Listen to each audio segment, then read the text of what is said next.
ഇനിയും ഇയാൾക്ക് ജാമ്യം കിട്ടാനുള്ള സാധ്യത വളരെ വിരളമാണ്. ഇയാളെ തീർച്ച ഒരു മർഡർ ചെയ്ത സമയത്ത് ഇയാൾ 2 മർഡറും കൂടെ ചെയ്തിരിക്കുന്നു. അത് വളരെ ബ്രൂട്ടലായ മർഡറാണ്. അദ്ദേഹത്തിന്റെ ഒരു ബന്ധുവായ പരമേശ്വരൻ പറഞ്ഞത് അമ്മയെ കൊല്ലാൻ ഉള്ള ഉദ്ദേശം അയാൾക്ക് ഇല്ലായിരുന്നു എന്ന്.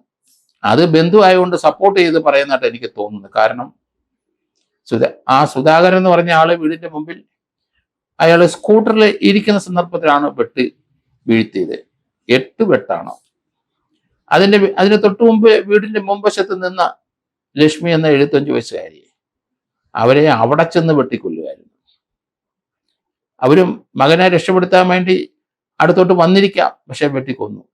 പക്ഷെ വൈരാഗ്യം അവരോട് കൂടുതലുണ്ട്. കാരണം 12 വെട്ടാണ് അവർക്ക്, മറ്റേ ആൾക്ക് 8 വെട്ടേ ഉള്ളൂ. പോലീസിന്റെ അടുത്ത് കൺഫഷൻ നടത്തിയപ്പോൾ ഇപ്പം പറഞ്ഞു എന്ന് പറയുന്നു. ഏറ്റവും കൂടുതൽ വൈരാഗ്യം അവർക്ക് ലക്ഷ്മിയോടാണ്. 75 വയസ്സുള്ള അവരാണ് ഇതിന്റെ പിന്നിൽ പ്രവർത്തിച്ചത് എന്നുള്ള രീതിയിൽ മൊഴി കൊടുത്തു. എല്ലായാലും മൊഴി മുഴുവൻ അൺബിലീവബിൾ ആണ്. അത് വിശ്വസിക്കാൻ നമുക്ക് കഴിയില്ല. ഏതായാലും ആ ആളെ കസ്റ്റഡി വാങ്ങിച്ച് കുറച്ചുകൂടെ വിവരങ്ങൾ ചിലപ്പോൾ അറിഞ്ഞേക്കാം.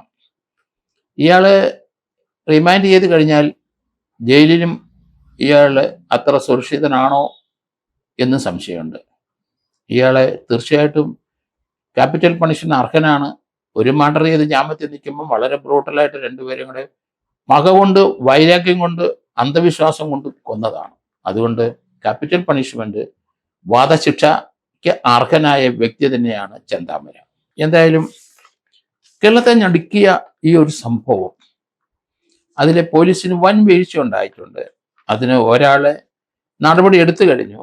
പക്ഷേ അതിനകത്ത് ഡിവൈഎസ്പിയും അവിടുത്തെ എസ് പിയും കുറ്റക്കാർ തന്നെയാണ്. ഡിവൈഎസ്പിയും എസ് പി അവിടെ ഇരിക്കുന്നത് ഒരു SHOയ്ക്ക് ഒരു ഡിഫോൾട്ട് ഉണ്ടായി അയാളെ സൂപ്പർവൈസ് ചെയ്യുമ്പോൾ അയാൾക്ക് ഭാഗത്ത് എന്തെങ്കിലും തെറ്റ്, പാകപ്പിഴ കണ്ടെത്തിയെങ്കിൽ അത് കറക്റ്റ് ചെയ്യേണ്ടവരാണ്. അതിവിടെ നടന്നില്ല. ഇയാള് അന്ധവിശ്വാസി ആണ് എന്ന് നമുക്കറിയാം. ഇയാള് ദൈനംദിനം ഇയാള് ജ്യോതിഷിയുടെ പുറകെ നടക്കുകയാണ്. എല്ലാ കാര്യത്തിനും ഇയാൾക്ക് ഒരു തീരുമാനം എടുക്കുന്നത് ജ്യോതിഷിയുടെ ഉപദേശപ്രകാരമാണ് എന്ന് നമുക്ക് മനസ്സിലാകും. ധാരാളം ആൾക്കാർ കേരളത്തിൽ ഇതുപോലെ അന്ധവിശ്വാസികളായി നടക്കുന്നത് നമുക്കറിയാം. അതേസമയത്ത് ഈ പുഷ്പ എന്ന് പറയുന്ന ഒരു ലേഡി ആ വീടിനടുത്തുണ്ട്. അവരെ നോട്ടം ഇട്ടിട്ടുണ്ട്. നിന്നെയും കൊല്ലുപിടി എന്ന്. ആ പുഷ്പയുടെ വീടിന്റെയും ലക്ഷ്മിയുടെ വീടിന്റെ തൊട്ടടുത്ത് തന്നെയാണ് പ്രതിയുടെ വീട്. ആ വീടിന്റെ മുകളിൽ നിന്ന് അവരെ അവിടുത്തെ വിൻഡോയുടെ ജനലിന്റെ ഗ്ലാസിന്റെ ഇടയിൽ കൂടെ ചൂണ്ടുവിരൽ ചൂണ്ടി അവരോടത്ത് പറയും, നിനക്ക് വെച്ചിട്ടുണ്ട്, നിന്നെ ഞാൻ എടുക്കും, കഴുത്തിലേക്ക് ചൂണ്ടുവിരൽ കാണിച്ചിട്ട് കഴുത്തറക്കും എന്ന് വരെ പറഞ്ഞുകൊണ്ടിരിക്കുന്ന വ്യക്തിയാണ് എന്ന് പുഷ്പ പറയുന്നുണ്ട്.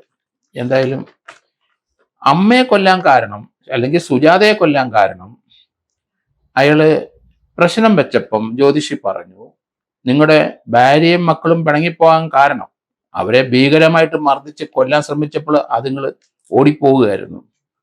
ആ ഭാര്യയെ മക്കളും ഓടിപ്പോകാൻ കാരണം അയാൾ പ്രശ്നം വെച്ച് നോക്കിയപ്പം ആ ബോയൽ കോളനിയിലുള്ള ആ പോത്തുണ്ടി ബോയൽ കോളനിയിലെ ഒരു നീണ്ട മുടിയുള്ള ഒരു സ്ത്രീയാണ്. അവിടെ നീണ്ട മുടിയുള്ള സ്ത്രീ തൊട്ടടുത്ത് താമസിക്കുന്ന വീട്ടുകാരായ സുധാകരന്റെ ഭാര്യയാണ്. അവർക്കാണ് ഏറ്റവും കൂടുതൽ മുടിയുള്ളത്. അത് അവർക്ക് വിനയായി അവരെ വെട്ടിക്കൊന്നു.